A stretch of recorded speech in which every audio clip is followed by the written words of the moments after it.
A single photograph taken at a townhouse in Belgravia in March of 2001 would eventually end a 1,000-year-old institution's tolerance for one of its own. In the image, a man in his early 40s stands with his arm around the bare midriff of a 17-year-old American girl. Behind them, smiling, stands a woman who would later be convicted of trafficking children for sexual abuse. The man in the photograph is the second son of the Queen of the United Kingdom, fifth in line to the throne at the time of the picture, a decorated Royal Navy helicopter pilot, a Falklands War veteran, and a working member of the most photographed family on Earth. The girl is Virginia Roberts. The woman is Ghislaine Maxwell. The house belongs to her. For nearly 2 decades, this photograph would be denied, dismissed, questioned, and quietly buried by the machinery of the British monarchy. For nearly 2 decades, that machinery worked. Then, on a November evening in 2019, the man in the photograph sat down in a stateroom at Buckingham Palace, faced a BBC journalist named Emily Maitlis, and in less than an hour destroyed everything the palace had spent 20 years protecting. He did not understand he had destroyed it. He believed, when the cameras stopped, that the interview had gone well. His staff believed otherwise. His mother eventually agreed with his staff. What follows is the account of how the palace tried to shield Prince Andrew, Duke of York, from the consequences of his choices, his friendships, and his own astonishing capacity for self-deception. It is the account of every warning ignored, every favour called in, every door quietly closed. And it is the account of the precise moment when the shield finally cracked, and an institution built on the careful management of appearances discovered that some appearances cannot be managed at all. To understand how the second son of Elizabeth II arrived at that interview, one must first understand the peculiar position into which he was born. Andrew Albert Christian Edward was born at Buckingham Palace on the 19th of February 1960, the first child born to a reigning British monarch in 103 years. His arrival was treated as a national event. He was, from the beginning, his mother's favourite. Courtiers and biographers have noted this for decades, and the Queen herself never seriously denied it. Where Charles was sensitive, awkward, and burdened from infancy with the weight of future kingship, Andrew was robust, confident, and free. He had no constitutional function. He was the spare, in the language of the institution, and the spare was permitted a degree of latitude that the heir was not. He attended Gordonston, the Scottish boarding school his father had loved and his elder brother had hated. He performed well. He joined the Royal Navy in 1979 and trained as a helicopter pilot. In 1982, when Argentina invaded the Falkland Islands and Britain dispatched a task force to retake them, the government initially attempted to keep him out of combat. The Queen reportedly insisted otherwise.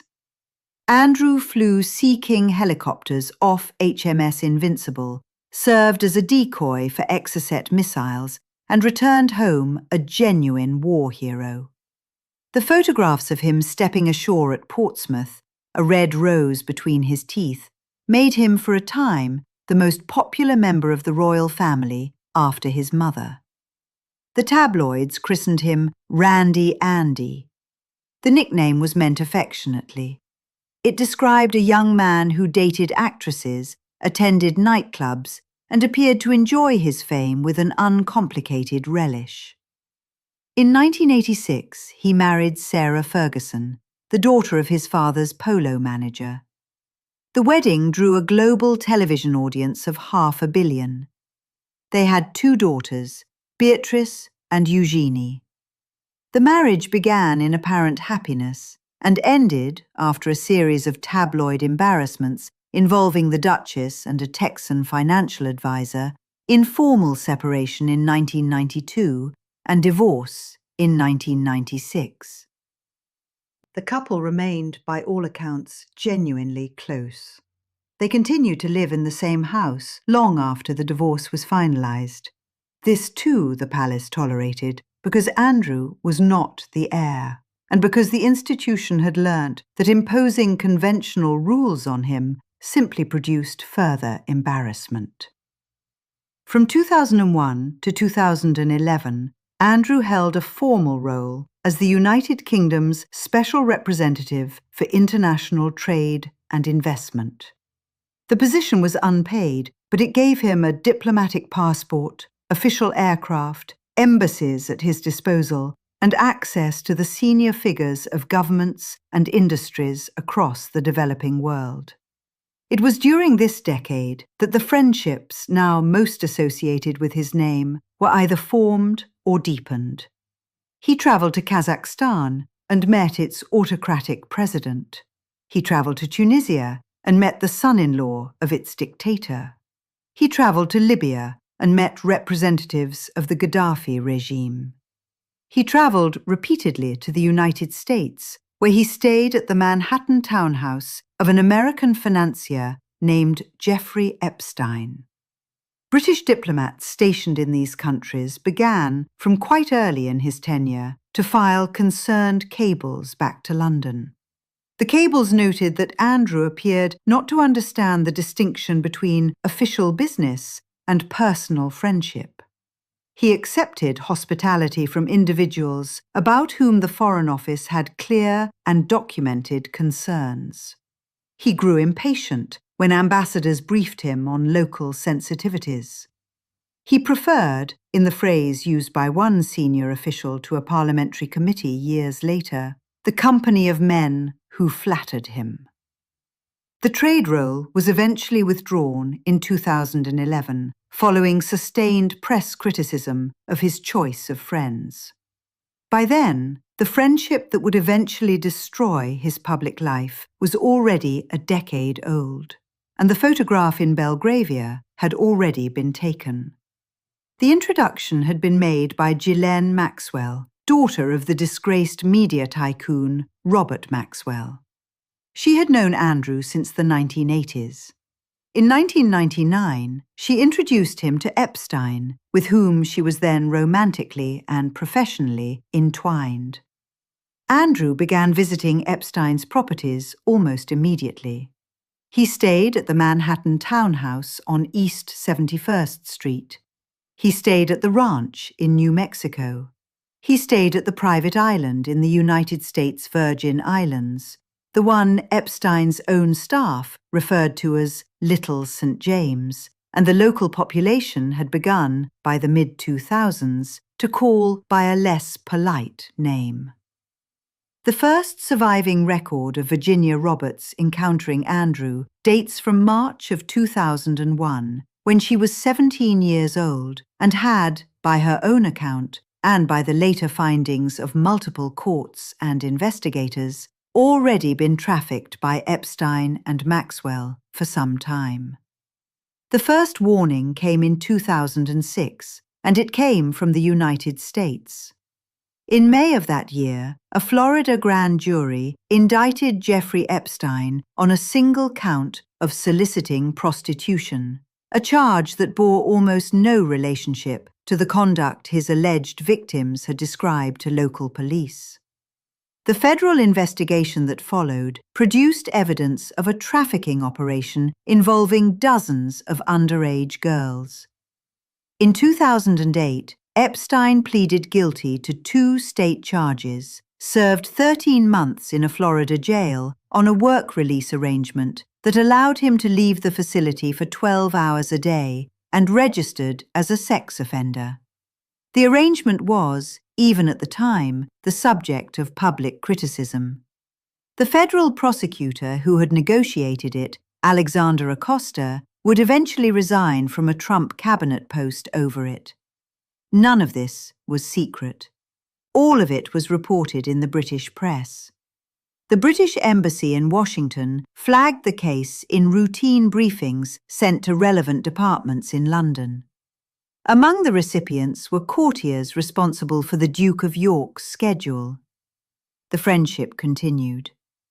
In December of 2010, 18 months after Epstein's release from his Florida sentence, Andrew flew to New York and stayed for 4 days at the East 71st Street townhouse. He was photographed by a paparazzi photographer working on a tip, walking with Epstein in Central Park. The photograph appeared in the Mail on Sunday in February of 2011. The reaction within the Palace press office was, according to officials who later spoke to journalists, one of disbelief. They had assumed the friendship had ended. They had been assured in writing by the Duke's private office that he had ceased all contact with Epstein following the 2008 conviction. The photograph proved otherwise. The witnesses to this internal collapse of trust were the small group of senior advisors who would, for the next 8 years, attempt to manage the consequences. What the revelation made clear, even then, was that the Duke could not be relied upon to make decisions in his own interest. The Palace's first attempt at damage control came within weeks. Andrew was instructed to issue a statement of regret about the visit. The statement was drafted by Buckingham Palace press officers. It described the friendship with Epstein as a serious misjudgment. It did not, however, sever the relationship in any verifiable way. Behind the scenes, Andrew's then private secretary, Alistair Watson, contacted senior figures at the Foreign Office to discuss the impact on the trade roll. The conversation, as later reconstructed by reporters at the Times, was tense. Foreign Office officials made clear that the trade roll was no longer politically tenable. The Duke resisted. He believed the role was being taken from him because of press intrusion rather than because of his own conduct. Within 4 months, the role was gone. The official announcement framed the departure as a long-planned change of direction. Almost nobody in Whitehall believed this framing, and the witnesses who later described the period spoke of a man who appeared genuinely surprised that consequences had followed. In the summer of 2011, a former employee of Epstein's, named Johanna Sjoberg, gave a deposition in a Florida civil case. She described an incident in 2001 at the Manhattan townhouse, during which, she alleged, Andrew had sat on a couch with her and with Virginia Roberts and had touched her breast while a puppet of himself, a gift from a satirical American television program, was placed on Roberts's lap for a photograph. The deposition was sealed at the time, but its contents leaked to American reporters within months. Buckingham Palace declined to comment. The witnesses to this stage of the unfolding story were the lawyers and investigators who had begun, in Florida and elsewhere, to assemble a picture of Epstein's operation that no longer depended on the cooperation of victims. The reaction in London was to wait. The revelation, in retrospect, was that the Palace strategy had become entirely passive. The institution would issue denials when forced to, and otherwise hope the story died. In January of 2015, Virginia Roberts, by then using her married name, Giuffre, filed a motion in a Florida federal court alleging that she had been trafficked to 3 men by Epstein, one of whom she named as Prince Andrew. The motion described 3 specific sexual encounters: in London in March 2001, in New York in April 2001, and on Epstein's private island at an unspecified date. Buckingham Palace issued an unusually direct denial. The allegations, the statement said, were false and without foundation. The denial was repeated, in stronger terms, days later. Andrew himself, attending the World Economic Forum in Davos, made a brief statement to cameras in which he denied any impropriety. The witnesses to this moment were the assembled international press, who noted that it was the first time in living memory a senior member of the British royal family had publicly addressed an allegation of sexual misconduct. The reaction in the British tabloids was divided. The revelation beneath the surface was that the palace had committed itself to a position of absolute denial. There was now no path of retreat that did not involve a direct contradiction of an official royal statement. In April of 2015, a Florida judge ruled that Giuffre's specific allegations against named individuals, including Andrew, should be struck from the court record on procedural grounds. The ruling did not address the truth or falsity of the claims. The palace press office nonetheless presented the ruling as a vindication. British newspapers, briefed accordingly, reported the development as the end of the matter. The setup of this small episode was the careful management of a legal technicality. The event was the briefing of selected royal correspondents. The witnesses were the journalists themselves, several of whom later acknowledged that they had reported the ruling more favourably than its actual contents warranted. The reaction in the wider American legal community was less generous. The revelation was that the palace had learned to exploit the gap between what a court had actually decided and what a friendly press would describe it as having decided. This technique would work for another 4 years. In July of 2019, Jeffrey Epstein was arrested at Teterboro Airport in New Jersey on federal charges of sex trafficking minors. The charges were brought by the Southern District of New York, a jurisdiction not bound by the controversial 2008 Florida Non-Prosecution Agreement. Epstein was denied bail. The witnesses to the arrest included his own pilots, who had landed his private jet from Paris minutes earlier. The reaction in London, according to officials later quoted by the Sunday Times, was immediate alarm. Senior figures at Buckingham Palace understood within hours that the protective architecture built around the Duke of York since 2011 was about to face a stress test it could not survive.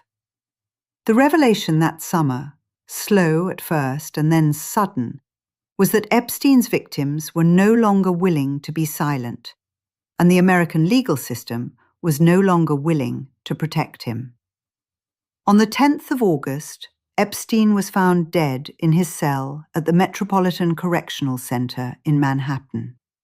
The death was ruled a suicide. It removed the only person whose testimony might have either exonerated or definitively condemned the Duke of York. In the weeks that followed, photographs began to surface that the palace had spent years hoping would never surface. A security camera image showed Andrew at the door of Epstein's Manhattan townhouse in December 2010, waving goodbye to a young woman as she left. Video footage from the same period showed him peering out of the door of the townhouse on multiple occasions. A photograph appeared, taken by Epstein's housekeeper, of Andrew receiving a foot massage from 2 young Russian women in Epstein's library. The image had been described in depositions for years, but had never previously been published. The witnesses to its emergence were the editors of multiple international newspapers, who within days were running coordinated coverage. The reaction at Buckingham Palace was to convene an unprecedented series of meetings between the Duke's private office, the Queen's private secretary, and senior figures from the press secretariats of the other royal households. The revelation was that the strategy of denial and waiting had failed completely. Something more active would be required. What the Duke himself proposed, against the explicit advice of nearly every professional advisor around him, was an interview. He believed, according to multiple subsequent accounts from inside the household, that he could explain himself. He believed that the British public would listen to his version of events and accept it. He believed that a sustained, prime-time engagement with a serious journalist would clear his name. The Queen, after a private meeting at Buckingham Palace in early November of 2019, gave her consent. The witnesses to that consent included her then private secretary, Sir Edward Young, and the Duke's own private secretary, Amanda Thirsk, who had been the principal advocate for the interview. The reaction among more experienced advisers was bleak. The revelation, when the recording took place on the 14th of November and was broadcast on the 16th, was that the Duke's confidence in his own persuasive powers had been, throughout his adult life, almost entirely unwarranted. The setting was the South Drawing Room at Buckingham Palace. The interviewer was Emily Maitlis of the BBC programme Newsnight. The interview ran for nearly an hour. The Duke explained that he could not have been at the London nightclub Tramp on the night Virginia Giuffre had described meeting him, because he had taken his daughter Beatrice to a Pizza Express in Woking that afternoon and had spent the evening at home. He explained that he could not have sweated profusely on the dance floor, as Giuffre had described, because a medical condition incurred during the Falklands War had left him unable to sweat.